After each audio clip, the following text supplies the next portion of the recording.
जय जय रामकृष्ण हरी. सुप्रभात. 365 दिवसांच्या प्रवचन मालिकेतील आजचा दिवस 105. सत्संगतीच्या योगे मन पैक्यावर गुंतून राहत नाही. संतांमध्ये प्रचंड सामर्थ्य असते, ते बोलतील ते खरे होते. वाचा सिद्धी म्हणतात ती हीच. या सिद्धीचा उपयोग आपण सुद्धा करून घेऊ शकतो. परंतु भगवंत सेवा करावी आणि त्याबद्दल पगार घ्यावा तसे हे होते. कामधेनूवर ओझे टाकावे हे बरे वाटेना, म्हणून वाटेने घोडा येत होता तो घेतला आणि कामधेनू देऊन टाकली, तशासारखे होते. जे सुख चिरकाल टिकणारे नाही ते घेऊन करायचे तरी काय. हाडांची काडी करून स्वर्गसुख हाती आले, पण कालांतराने ते नाश पावणार, मग ते घेऊन करायचे काय. पैक्यासारख्या निर्जीव वस्तूमध्ये आपले मन किती गुंतून राहते.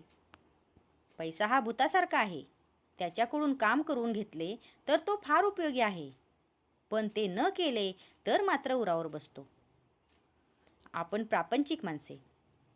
आपण पैसा साठवला तर गैर नाही, पण त्याचा आधार न वाटावा. पैशाचा आधार आहे असे वाटणे म्हणजे भगवंताचा आधार नाही असे वाटणे होय.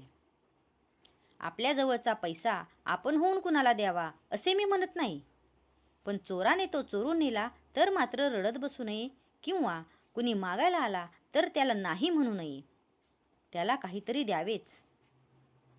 पैसा प्रपंचाला पुरेसा असावा म्हणजे किती, तर पेन्शन असेल तर रोजच्या निर्वाहापुरता असला म्हणजे पुरेसा झाला, आणि पेन्शन नसेल तर त्यांना साधारण मध्यम स्थितीत 10-15 वर्षे पुरेल इतका असला म्हणजे पुरेसा झाला. याला अमुक एक असा हिशोब सांगता येणार नाही.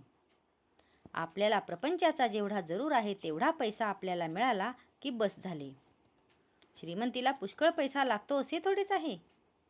आपल्याला अडचण नाही पडली की आपली श्रीमंतीच आहे. पैशाच्या बाबतीत आपण प्रयत्न मात्र आग्रहाने करावा आणि नंतर होईल तसे होऊ द्यावे. आपण आतून निष्काम, निर्लोभ आणि निरीच्छ असावे. दुसऱ्याचे द्रव्य मला यावे अशी बुद्धी कधीही ठेवू नये. ज्याच्याजवळ पैसा विपुल आहे त्याला श्रीमंत अगर सावकार म्हणता येईल, आणि ज्याच्याजवळ विद्वत्ता आहे त्याला विद्वान म्हणता येईल. ज्याच्याजवळ शेत आहे त्याला शेतकरी म्हणता येईल, परंतु याच्यापैकी कोणाला मोठा म्हणता येईल असे नाही.